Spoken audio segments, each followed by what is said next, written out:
Right. එතකොට හිතන්න දැන් ඔයගලන්ට දැන් මෙන්න මේ වගේ ප්‍රශ්නයක් දුන්නොත් එහෙම කොහොමද සුළු කිරීම කරන්නේ? ඉස්සෙල්ලාම දැන් මෙතනදී තියෙන්නේ ළමයි බෙදීමක්නේ. එතකොට භාග සංඛ්‍යාවක් ඒ කියන්නේ යම්කිසි දෙයක් දැන් මෙන්න මෙයාව හරිද මෙන්න මේ පළවෙනි කෙනාව මෙන්න මේ දෙවෙනි භාගයෙන් බෙදන්න තියෙන්නේ. හරිද? එතකොට අපි කරන දේ තමයි හරිද මේකෙදී මම පළවෙනි පියවර විදිහට කරන්නේ මෙන්න මේ දෙවෙනි කෙනා ඉන්නවා නේද? එයාගේ උඩ යට මාරු කරනවා. ඒ කියන්නේ දැන් යට ඉන්න පහ උඩට ගන්නවා. උඩ ඉන්න 3 ඉවයි පල්ලෙහාට ගන්නවා. නැත්නම් හරය ලවය මාරු කරනවා.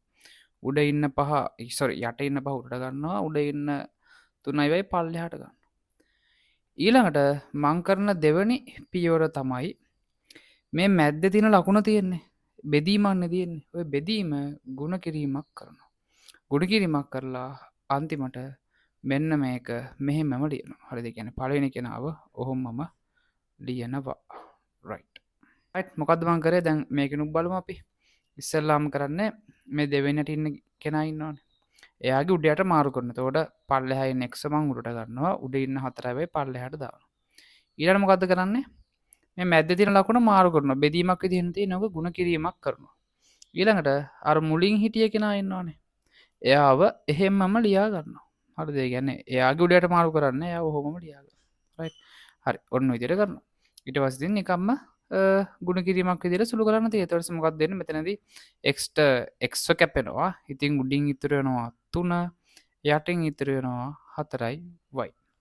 උඩ එක්කෙනාට ගියොත් එහෙම උඩ එක්කෙනා ගැන පොඩ්ඩක් ගුණ කිරීමක් තියෙනවා. එතකොට උඩින් ඉතුරු වෙනවා 2x ගුණ කිරීම 5 මේක දෙක කැපෙන්නේ. එතකොට මුලින්ම අපි ඉලක්කම් වෙනම ගන්න ළමයි. ඉලක්කම් වෙනම පද වෙනම ගන්න. එතකොට ඉලක්කම් විදිහට 2 ගුණ කිරීම 5 සෙට් වෙනවානේ. එතකොට 10යි. එතකොට බීජීය පදයක් විදිහට x ඉන්නවා. යාව එහෙමම ලියනවා. බෙදීම පල්ලෙහාත් එහෙම ඉලක්කම් වෙනම ගන්න 4 වරක් 3 12යි. ඊළඟ y විතරක් ඉතුරු වෙනවා. රයිට්. හරි.